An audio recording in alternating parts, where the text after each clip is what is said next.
Hello friends, welcome in the I suppose third or fourth session of demand analysis. Last time we have discussed law of demand in detail. I have given you the structure of answer also, what you have to write and how to write and how much to write even, right? We have started with the introduction, then meaning of demand, statement of demand, then assumptions of demand, law of demand explanation with example and diagram both.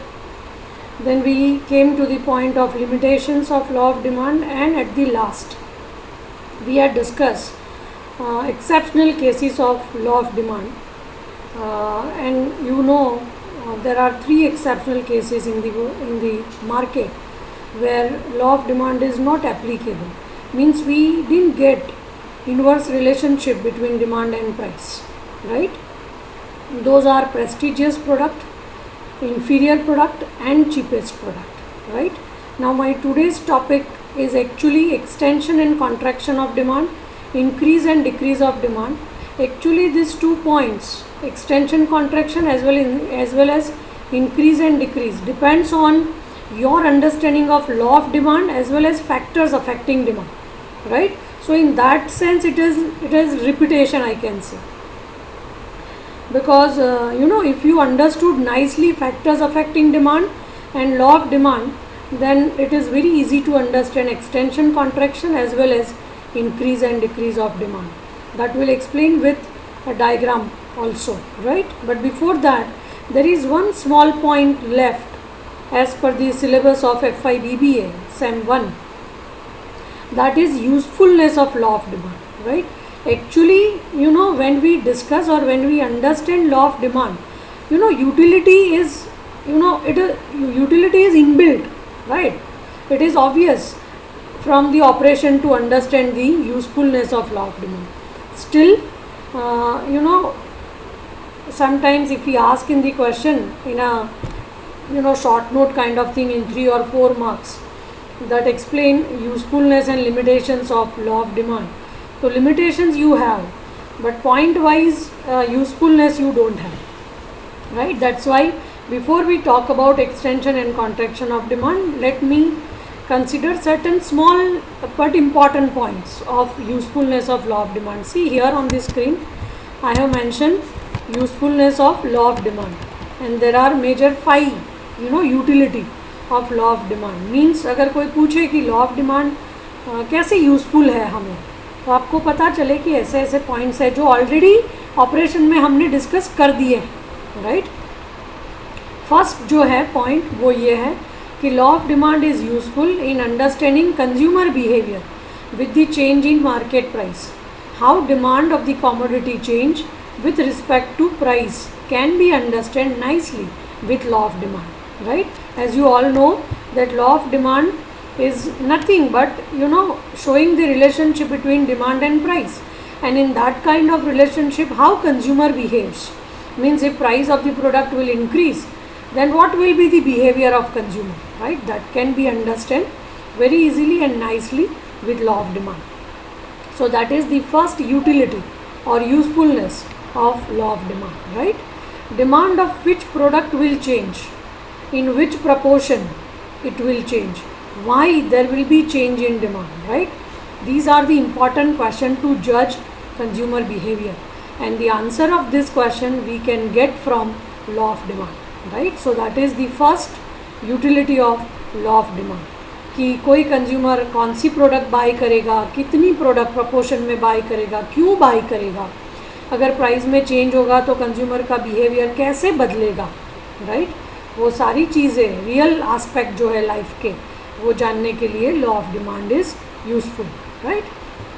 Then we have second utility, that is by understanding. Here I have mentioned that by understanding the relationship between demand and price, we can get idea of income effect as well as substitution effect, because price and demand are inversely related due to these 2 effects, right? Remember in SEM 3 also, right, you have price, you have price effect, you have income effect, and you have substitution effect with very very complicated diagram which has been explained by Hicks, right?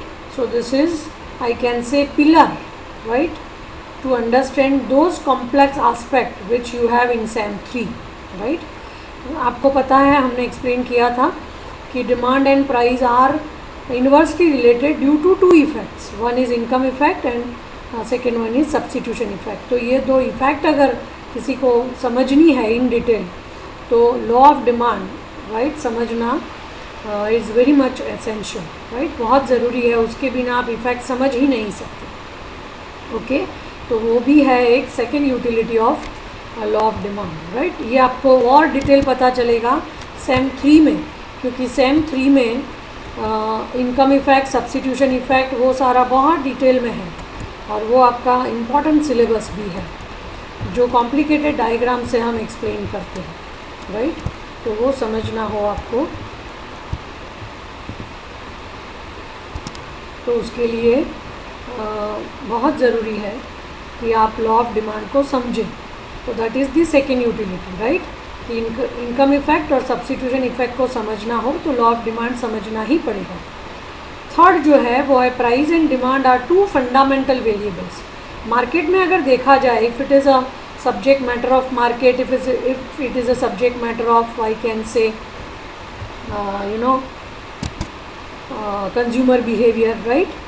तो सबसे essential variables जो है वो है price and demand.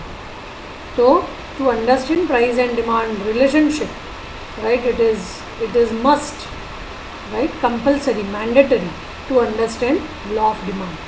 Without understanding price and demand, no one can understand market itself, right. Market कैसे behave करेगा, market mechanism कैसे होता है, मार्केट में क्या चेंजेस होते हैं, ये सब अगर समझना है तो the fundamental variables are only two price and demand, right. तो उसको जाने बिना कोई भी मार्केट को समझ नहीं सकेगा. So to understand, market, the entire functioning of market depends on price and demand. So role of price and price theory plays an important role, right, in the market, which is the subject matter of law of demand. That's why it is important to understand, right. That is why knowledge of law of demand is significant. Okay. Then we have fourth point, that is, even if you want to start business or expand business, knowledge of law of demand is required. We all know that an ultimate goal of every business is to earn maximum profit, which can be achieved by proper understanding of price and demand, right. अगर आपको business शुरू करना है या आपको आपका business expand करना है या आपको बिजनेस मर्ज करना है किसी के साथ, राइट, तो ये सारी चीज़ें करने से पहले you should have fundamental knowledge of the relationship between demand and price. क्योंकि अगर आपको वो फंडामेंटल रिलेशन पता नहीं है तो you will determine any damn price which can be not rational, not reasonable. And if your price is not rational then you will be thrown out from the market because no one will buy your product, right. तो price की sensibility जानना सभी businessman के लिए बहुत ज़रूरी है, because you should be smart enough to determine the market price rationally. क्योंकि price determination is a very very I can say rational thing for a businessman, right. Because if you determine high price, then no one will buy your product. If you determine low price and if unfortunately doesn't match with your cost structure, then you will be thrown out from the market. There will be loss for you, right. तो high price is problem, low price is also problem for a businessman. इसीलिए वो rationality, optimality is very much important. आपको ज़्यादा high price भी determine नहीं करनी है, लो price भी डिटरमाइन नहीं करनी, क्योंकि अगर बहुत लो प्राइस हो गई तो आपका कॉस्ट ज़्यादा है और प्राइस लो हो गई, लॉस हो जाएगा. अगर आपने हाई प्राइस डिटरमाइन कर दिया टू गेट प्रॉफिट तो आपको कंज्यूमर ही नहीं मिलेंगे, क्योंकि आपका प्रोडक्ट कोई बाय ही नहीं करेगा. People will feel that this product is too much costlier, so they will not buy. तो ये सब जानने के लिए it is essential to know the relationship between demand and price. Okay, so that's why law of demand is very much useful for the businessman. And the last point is this: there are certain decisions which are very much important in business, like what to produce, how to produce, how much to produce, where to produce, etc. can be taken properly if you have perfect understanding of price behavior or price theory, because price effects in every matter of business, right, is very much important, right. जैसे मैंने अभी आपको बताया कि अगर आप price ज़्यादा कर लोगे डिटरमाइन तब भी प्रॉब्लम, लो डिटरमाइन करोगे तब भी प्रॉब्लम, राइट. तो आपको क्या प्रोड्यूस करना है, कैसे प्रोड्यूस करना है, कहाँ प्रोड्यूस करना है, राइट, कौन सी मेथड से प्रोड्यूस करना है, कितना बेचना है आपको, राइट, वो सारे decision depends on price, right. तो one has to understand price theory, price analysis और law of demand, right, being a student of business administration, क्योंकि you are meant for business. BBA आप लोग क्यों करते हो आपको पता है? मुझे नहीं पता आपने BBA क्यों ज्वाइन किया है, पर BBA के लिए रियल जो कोई एस्पेक्ट है तो वो ये है कि there are certain students who are meant for business. मतलब after doing your BBA either you will start your own business और you will join others business, right. तो आपको करना बिजनेस ही है, तभी आपके लिए BBA कोर्स यूज़फुल है. ओके, आपको कॉरपोरेट वर्ल्ड ज्वाइन करना है तब भी BBA is very much important. आपको अपना खुद का बिजनेस शुरू करना है then also subject matter of BBA course is very much useful, right. तो ये सारी चीज़ें की शुरुआत इकोनॉमिक्स में होती है डिमांड थियोरी से, because your entire management depends on economics, right. इसलिए मैं हर बार every year I use to say to my all students that economics is a big tree and you know management is such a small branch of economics. जो बंदा economics में master है वो management तो बहुत ईजिली कर ही लेगा, right, क्योंकि आप जो मैनेजमेंट में पढ़ते हो वो सारा का सारा उससे कहीं ज़्यादा इकोनॉमिक्स में है, राइट. और बिना इकोनॉमिक्स को पढ़े कोई भी अच्छा मैनेजर बन ही नहीं सकता, राइट. तो अगर आपको मैनेजमेंट स्टूडेंट भी अच्छा बनना है तो आपको इकोनॉमिक्स समझना ही पड़ेगा, क्योंकि सारी मैनेजमेंट की जो थियोरीज है which is already in economics. जैसे ये प्राइस थियोरी, राइट. आपको अगर बिजनेस करना है, मैनेजमेंट करना है, मार्केटिंग करना है, फिनांस समझना है, HR समझना है, तो आपको इकोनॉमिक्स की थियोरी समझनी पड़ेगी, नहीं तो you will be you will be considered as duffer, right, for HR, FM, MM or management. Okay, so this is all I can say. 5 major important points which is known as usefulness of law of demand, right. So with all understanding of law of demand, right, you should in depth understand, right, what is the utility of law of demand. Now let us understand my today's topic, big one, that is extension and contraction of demand, right.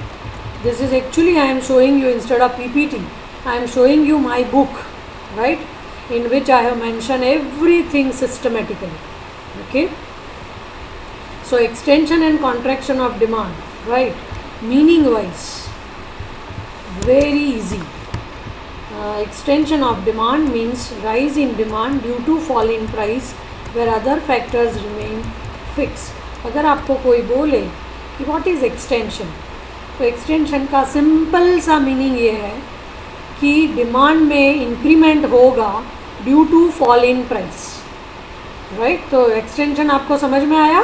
This is one small part of law of demand, क्योंकि law of demand में हमने क्या किया था, if other factors remain constant at a higher price quantity demanded will be low and at a lower price quantity demanded will be more, right. तो जो second last part आया quantity demanded will be more at lower price, right, वो हो गया extension. तो extension का मतलब ही है इंक्रीज, बढ़ना, राइट. क्या बढ़ता है? डिमांड बढ़ती है। डिमांड क्यों बढ़ती है? क्योंकि प्राइस कम है या प्राइस डिक्रीज होती है, राइट? तो eight a low price quantity demanded will be more. That is one part of law of demand is known as extension, right? So I can say extension is nothing but repetition of law of demand. Okay, तो समझ में आ गया? ये है extension. extension मतलब demand में increment due to fall in price. Okay, अगर ये ही चीज़ हमें दिखानी है डायग्राम से और अगर कॉन्ट्रैक्शन भी साथ में लेना है, राइट, तो हम ये बता सकते हैं कि कॉन्ट्रैक्शन मीन्स एक्सटेंशन का ऑपोजिट. अब एक्सटेंशन का ऑपोजिट क्या है? कॉन्ट्रैक्शन. तो कॉन्ट्रैक्शन मतलब fall in demand due to increment in price. मतलब अगेन लॉ ऑफ डिमांड आ गया, high price low demand. Okay, तो ये दोनों चीज़ हम डायग्राम से दिखा सकते हैं.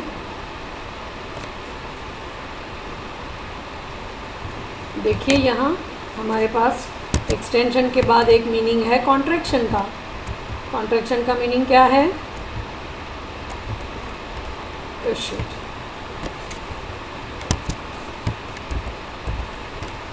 Contraction of demand means fall in demand due to rise in price. Extension में क्या था? Rise in demand due to fall in price. यहाँ उसका उल्टा fall in demand due to rise in price. तो आपको समझ में आ गया होगा एक्सटेंशन एंड कॉन्ट्रैक्शन वो दोनों ही एक चीज़ है, लॉ ऑफ डिमांड. तो पूरा लॉ ऑफ डिमांड को हमने दो पार्ट में बाइफरकेट कर दिया, एक्सटेंशन एंड कॉन्ट्रैक्शन. अब फिर से याद करो लॉ ऑफ डिमांड का statement, if other factors remain constant at a higher price quantity demanded will be low.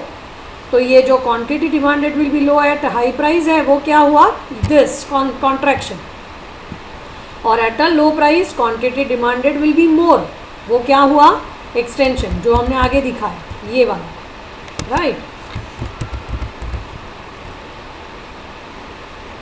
rise in demand due to fall in price, right? तो high price low demand, that is contraction. Low price high demand, that is extension. Okay, so extension and contraction both are nothing but the bifurcation of law of demand. Okay, I hope everything is clear. Now come to the diagram. This diagram is again similar to law of demand, right? This is demand curve. On horizontal we have demand, on vertical we have price. On demand curve there are 3 points, equilibrium point A, B and C. All are showing the relationship between price and demand, right? आपको अगर याद है हमने शुरू किया था A से B, B से C, कैसे हुआ था? Price fall, demand increase. अगर मैं C से शुरू करूं तो होगा price rise, demand fall, right? तो मुझे दिखाना है extension and contraction with this single diagram, right? That's why I am starting with point B. बाकी सब आपको पता ही है, right? Introduction. तो if I assume that B is a original point where market price is OP2 and quantity demanded is OD2, तो इसका मतलब ये है कि प्राइस गिवन है इनिशियली OP2 प्राइस पर डिमांड है मार्केट में OD1. अभी मुझे क्या दिखाना है? Extension and contraction, right? तो कैसे दिखाऊंगी? एक्सटेंशन का मतलब क्या है आपको पता है? Rise in demand due to fall in price. Okay, तो मुझे डिमांड में जो इंक्रीमेंट है वो सिचुएशन देखना पड़ेगा, और वो डिमांड का इंक्रीमेंट क्यों होता है? Fall in price. ओके, तो बी पॉइंट पर ये प्राइस है OP2.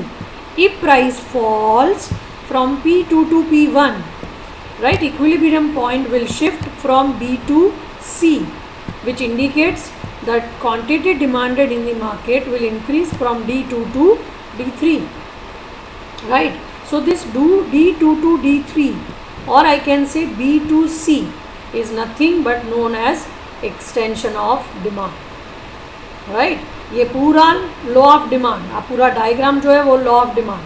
उसमें बी पॉइंट अगर मैं ओरिजिनल बना दूँ तो original price is OP2, original demand is OD2। अभी जब प्राइस डिक्रीज़ होगी तो डिमांड बढ़ेगी फ्रॉम B टू C, मतलब यहाँ D2 D3, राइट।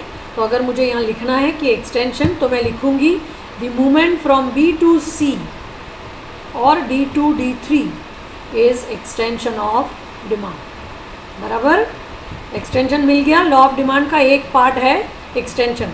अगर ये बी पॉइंट ओरिजिनल है और मुझे ये दिखाना है कि प्राइस इंक्रीज़ हो रही है, तो I will say from P to P3 price is rising, consumer equilibrium is shifting from B to A, at A point demand is OD1, means compared to B demand shrinks, reduces from D2 to D1. So this D2 to D1 or the movement from B to A, right, is known as contraction of demand. Okay, so this is contraction. B to A is contraction of demand, B to C is extension of demand, right. तो law of demand में तो सब है, extension भी है, contraction भी है। तो ये जो पूरा डायग्राम है वो लॉ ऑफ डिमांड है, पर एक मूवमेंट जो B टू C है वो एक्सटेंशन है और B टू जो A है वो कॉन्ट्रैक्शन है, right. So extension and contraction is nothing but repetition, I can say, right, और I can say not repetition but bifurcation, right. Repetition तो है ही है, पर लॉ ऑफ डिमांड को हमने दो पार्ट में बाइफर्केट कर दिया, एक एक्सटेंशन एक कॉन्ट्रैक्शन। तो वो हो गया नया portion, right, that is 10 marks again question, extension and contraction of demand, where you need to explain meaning, right. Then जैसे मैंने बताया एक्सप्लेनेशन, फिर ये डायग्राम ड्रॉ करना है, डायग्राम को डिटेल एक्सप्लेन करना है, और लास्ट में बताना है कि लॉ ऑफ डिमांड का जो एक्सटेंशन है, मतलब बाइफर्केशन जो है वो दो पार्ट में है, एक्सटेंशन एंड कॉन्ट्रैक्शन, राइट। फिर प्रूव करना है कि B to C is extension, B to A is contraction. यहाँ एक बात आपको याद रखनी है कि only price is changing, all other factors are remaining constant. आपको पता है कि demand is affected by many factors, price, income, population, fashion, right, etcetera etcetera. वो सारी चीज़ें प्राइस को छोड़ के यहाँ कांस्टेंट है, खाली प्राइस में चेंज होता है जिसकी वजह से डिमांड बदलती है, राइट।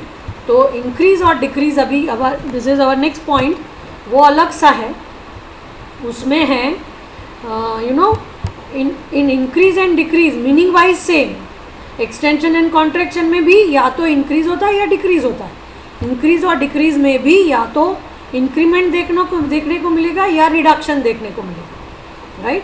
तो मीनिंग वाइज तो दोनों सेम है, इंक्रीज़ और एक्सटेंशन दोनों इंक्रीमेंट की बात करते हैं, कॉन्ट्रैक्शन और डिक्रीज़ दोनों रिडक्शन की बात करते हैं, but here the factor is different, right. तो अगर मैं ये कहूँ कि what is the meaning of increase in demand, तो मीनिंग है increase of demand means rise in demand due to change in other factor where price is fixed, right. तो extension में प्राइस बदलती है, जबकि इंक्रीज़ जो है, इंक्रीज़ ऑफ डिमांड, वो दिखाता है relationship between demand and other factors. तो अगर अदर फैक्टर्स में चेंजेस आ गए, प्राइस कांस्टेंट हुई और अदर में चेंजेस आए, तो अदर फैक्टर के चेंजेस की वजह से डिमांड में कितना फ़र्क आएगा, वो है इंक्रीज़ ऑफ डिमांड। ऐसे ही डिक्रीज़ कैसे आएगा, सेम, डिक्रीज़ का मतलब ही है रिडक्शन। तो decrease of demand means fall in demand due to change in other factors again where price is constant, right. तो इंक्रीज़ और डिक्रीज़ तो समझ में आ गया आपको। इंक्रीज़ मतलब राइज इन डिमांड, डिक्रीज़ मतलब फॉल इन डिमांड, राइट। पर ये rise and fall in demand होता क्यों है, due to one reason, and that is other factors, not market price. जबकि एक्सटेंशन और कॉन्ट्रैक्शन में क्या था, वो था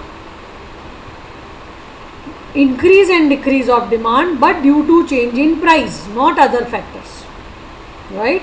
तो आपको ये डिफरेंस समझ में आ गया परफेक्टली। एक्सटेंशन एंड कॉन्ट्रैक्शन में भी डिमांड इंक्रीज और डिक्रीज होती है, पर due to price only, right, where other factors are constant. Okay, while in increase and decrease also demand में या तो बढ़ोतरी होती है या कटौती होती है, पर रीज़न अलग है. रीज़न है other factors, not market price. Okay, so that is the fundamental difference between increase, extension, contraction, increase and decrease. Clear? तो अगर आपको ये पूछे कि इंक्रीज और एक्सटेंशन, हम कुछ भी पूछ सकते हैं, राइट, तो आपको पता होना चाहिए कि extension and increase both are showing the situation of increment of demand, but behind that increment reason is different. In extension reason is price, in increase reason is other factors. Same logic applicable to contraction and decrease. Okay, now let us come to the diagram. This is the diagram of increase and decrease both, right? As you know, on horizontal there is demand, on vertical there is price. So the entire diagram is showing you relationship between demand and price, right? But here price is constant, right? Even though we have more demand curves, D1, D1, D2, D2, showing that demand is changing, right? And this change is due to other factors, क्योंकि price तो यहाँ पर constant है. तो फिर ऐसा क्यों होता है चेंज इन डिमांड? तो रीज़न है अदर फैक्टर्स. तो जब भी अदर फैक्टर्स में चेंज होगा, you know, we will get more demand curves. आपको अगर ध्यान है तो हमने यहाँ दिखाया एक ही demand curve. See here, this is extension and contraction, where you have only one demand curve, because price is the factor, no other factor. पर अगर यहाँ अदर फैक्टर है अफेक्टेड टू द डिमांड, तो आपको एक डिमांड कर्व नहीं मिलेगा, एक से ज़्यादा डिमांड कर्व मिलेगा, like this, as per change in other factors, right. Let us assume that D1 middle one is the original demand curve, right, where consumer is at B point, where B is a equilibrium point, where price is OP and demand is OD2, right? Let us assume that other factors, for example income or population, prices, income बढ़ती है या number of consumer बढ़ते हैं market में, तो क्या होगा? हमको पता है कि income and number of consumer are positively related with demand, right? तो मार्केट में जब भी income बढ़ेगी या number of consumer बढ़ेगा, तो demand curve will shift right side, right, and will get new demand curve that is D2, D2, जबकि हमारे पास था D1, D1. पर अभी मार्केट में अदर फैक्टर में चेंजेस आया. अदर मतलब other than price. Price is constant. Price के सिवा जितने भी फैक्टर्स हैं वो सारे हम कैसे जानते हैं उसको? With the word other factors, right. तो वो जो अदर फैक्टर्स है, for example income, then number of consumer, वो बढ़ते हैं लेट अस से मार्केट में, तो क्या होगा? Demand curve will shift right side, right. एक ही डिमांड कर्व में आपको नहीं मिलेगा क्योंकि प्राइस तो कांस्टेंट है. जो एक्सटेंशन कॉन्ट्रैक्शन में मिला, you know, only one curve, only the equilibrium point moves on one single demand curve, वो यहाँ नहीं होगा क्योंकि यहाँ रीज़न इज़ डिफरेंट. यहाँ रीज़न कौन सा है? Other factors, not price, right. इसलिए जब भी अदर फैक्टर्स में मार्केट में चेंज आएगा, हमको डिमांड कर्व ही अलग मिलेगा. या तो demand curve will move right side और it will move left side, depends on increment and reduction. हमको पता है इनकम और पॉपुलेशन अगर बढ़ेगा तो डिमांड बढ़ेगी, तो जो बढ़ने वाली चीज़ है वो राइट साइड में आएगा, जो रिडक्शन वाली पोजीशन है वो लेफ्ट में इनसाइड में आएगी, राइट. सो मान लो इनकम और पॉपुलेशन बढ़ती है तो demand curve right side move करेगा, हमको नया डिमांड कर्व मिलेगा D2, D2. On D2, D2 consumer is at C point where demand of the product is OD3, जबकि वो पहले था OD2, राइट. तो डिमांड बढ़ी D2, D3. क्यों बढ़ी? नॉट ड्यू टू प्राइस, क्योंकि प्राइस तो यहाँ कांस्टेंट है, पर ये डिमांड बढ़ी due to other factors. That's why this B2C और D2, D3 is known as increase in demand, not extension in demand but increase in demand, right? क्योंकि extension होता तो प्राइस बदलती, यहाँ इंक्रीज है, प्राइस नहीं बदली, फिर भी डिमांड बढ़ी है due to other factors, right?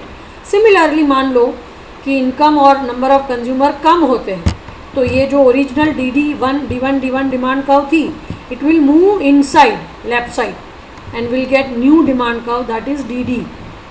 On DD, consumer is at A point, which is a equilibrium point, where again price, there is no change in price is constant, but demand reduces from D2 to D1, right? So this reduction in demand D2 to D1 is known as decrease in demand, or you can say the movement from B to A, equilibrium point, B to A, right, is known as decrease in demand.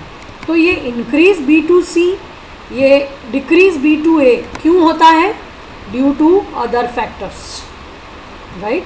तो जब भी other factors की वजह से demand बढ़े या कम हुए तो उसको बोलते हैं increase and decrease of demand. जबकि डिमांड इंक्रीमेंट या डिमांड रिडक्शन अगर प्राइस की वजह से होता है तो it is known as extension and contraction. तो बात सभी चारों कॉन्सेप्ट में सेम है. We are talking about increment और reduction of demand. Demand rise होता है या डिमांड फॉल होता है, राइट? पर उसके पीछे जो रीज़न है वो डिफरेंट है. एक्सटेंशन एंड कॉन्ट्रैक्शन में रीज़न है मार्केट प्राइस, जबकि इंक्रीज और डिक्रीज में रीज़न है other factors, but result is same in both. चारों कॉन्सेप्ट में जो रिजल्ट है वो क्या है? Change in demand, either increment in demand और reduction in demand, but reason is different. Result is same, reason is different, right? अगर आपको एग्ज़ाम में पूछा जाए कि एक्सप्लेन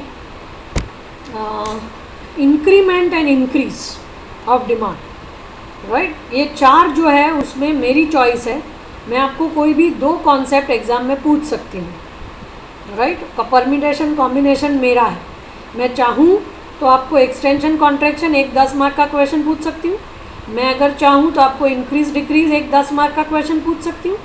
मैं अगर चाहूँ तो आपको एक्सटेंशन एंड इंक्रीज पूछ सकती हूँ. अगर मैं चाहूँ तो आपको कॉन्ट्रैक्शन एंड डिक्रीज ऐसा भी पूछ सकती हूँ.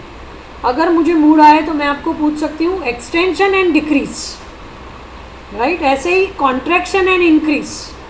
तो ये सारे परम्यूटेशन कॉम्बिनेशन है 10 मार्क के क्वेश्चन. मैं कुछ भी मिला के 10 मार्क का क्वेश्चन पूछ सकती हूँ. 10 मार्क के क्वेश्चन में दो कॉन्सेप्ट आएंगे, कोई भी, या तो इंक्रीज डिक्रीज, या तो एक्सटेंशन कॉन्ट्रैक्शन, या तो एक्सटेंशन एंड इंक्रीज, या तो कॉन्ट्रैक्शन एंड डिक्रीज, या तो एक्सटेंशन एंड डिक्रीज, या तो कॉन्ट्रैक्शन एंड इंक्रीज. देखो कितने क्वेश्चन हो गए, राइट? तो ये परम्यूटेशन कॉम्बिनेशन है मैथ्स का. मैं कोई भी दो कॉन्सेप्ट मिला के आपको पूछूंगी. अगर मैंने खाली एक्सटेंशन कॉन्ट्रैक्शन पूछा तो आपको एक ही डायग्राम एक्सप्लेन करना है. पर अगर मैंने कुछ मिसमैच किया, जैसे one concept from first portion, second concept from other portion, like if I ask you that explain extension and increase, right, of demand with diagram, तो आपको एक्सटेंशन का मीनिंग लिखना है, फिर एक्सटेंशन वाला डायग्राम एक्सप्लेन करना है, फिर इंक्रीज का मीनिंग लिखना है, फिर इंक्रीज का डायग्राम एक्सप्लेन करना है. मतलब मीनिंग दोनों अलग अलग डायग्राम, और आपको प्रूव करना है कि what is increase and what is extension, right? तो अगर मैं ये पूछूं कि दोनों डायग्राम में क्या फ़र्क है, एक्सटेंशन कॉन्ट्रैक्शन और इंक्रीज डिक्रीज में क्या फ़र्क है, तो आपको ये भी लिखना है. मैं ये एग्ज़ाम में भी पूछ सकती हूँ कि explain the difference between extension and increase and contraction and decrease. तो आप क्या करोगे? आपको डायग्राम के हिसाब से दो डिफरेंस दिखाने हैं और वर्बली भी आपको दो डिफरेंस दिखाने हैं. क्या वर्बली फ़र्क क्या है extension contraction and increase decrease में? दोनों में रीज़न अलग है. extension contraction is the result or movement in demand due to change in price, while increase and decrease is a change in demand due to change in other factors. ये एक difference. दूसरा difference है in extension and contraction we have only one demand curve. See here only one demand curve, but in extension and contraction we have 3 demand curves. तो ये एक difference और भी है, राइट.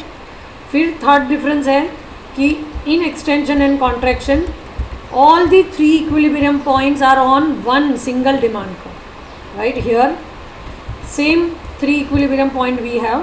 वहाँ भी 3 equilibrium point, यहाँ भी 3 equilibrium point, पर वहाँ पर 3 equilibrium point एक ही डिमांड कर्व पर थे, जबकि यहाँ तीनों अलग अलग डिमांड कर्व पर है, राइट.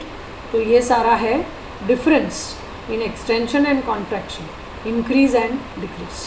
ओके, तो ये है आपका 10 मार्क का क्वेश्चन, जिसमें 4-5 डिफरेंट क्वेश्चन मैं पूछ सकती हूँ, और मैं जो पूछती हूँ उसके हिसाब से आपको आंसर लिखना पड़ेगा, राइट.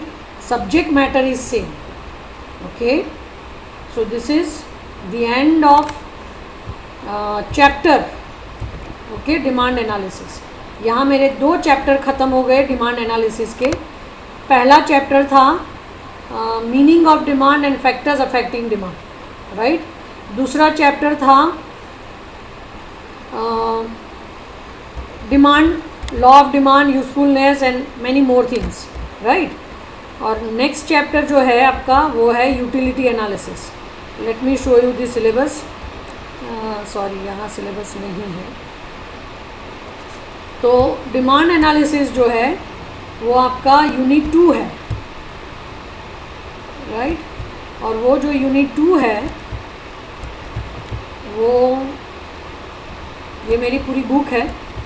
ये हमने शुरू किया था यूनिट 2, राइट, जिसमें हमने थियोरी ऑफ डिमांड सबसे पहले किया, उसमें मीनिंग ऑफ डिमांड, फिर डिटर्मिनेंट्स ऑफ डिमांड. ये आपका चैप्टर 1 है. सी, मैंने जैसे एक्सप्लेन किया सारा यहाँ बहुत अच्छे से लिखा हुआ है, राइट. तो आप ये बुक पढ़ सकते हो, मीनिंग एंड डिटर्मिनेंट. सी, मैं आपको दिखा रही हूँ सब कुछ मैंने जो एक्सप्लेन किया थ्रू पीपीटी वो है यहाँ. ये चैप्टर 1 ख़त्म हुआ.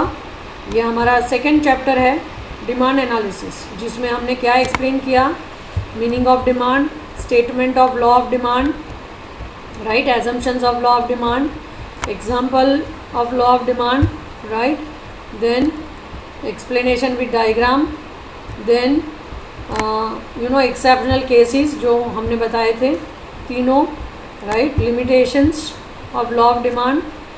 फिर वो तीनों जो एक्सेप्शनल केस है उसको डिटेल में यहाँ एक्सप्लेन किया है, prestigious good, inferior good, cheapest good. Okay, limitation बताए हैं. फिर आज हमने जो लिया usefulness of law of demand, right, वही आपका सेकेंड चैप्टर कंटिन्यू है. फिर उसके बाद हमने लिया extension and contraction of demand, right, वो डायग्राम बताया. फिर हमने किया increase and decrease of demand, उसका डायग्राम दिखाया. फिर हमने सारे डिफरेंस समझे, राइट. तो ये आपका चैप्टर 2 कंप्लीट हुआ. Next time will talk about 3rd chapter, that is utility analysis, right. And utility analysis is the last chapter of 2nd unit. तो यूटिलिटी चैप्टर ख़त्म होते ही आपका 25% सिलेबस ख़त्म हो जाएगा, राइट. तो ये यूटिलिटी एनालिसिस थोड़ा लंबा भी है, टाइम लगेगा, राइट. तो यूनिट 2 जो है उसमें 3 चैप्टर है, जिसमें 2 चैप्टर हो गए. अभी ये 3rd chapter will discuss next time. Okay, thank you so much, have a nice day, bye bye.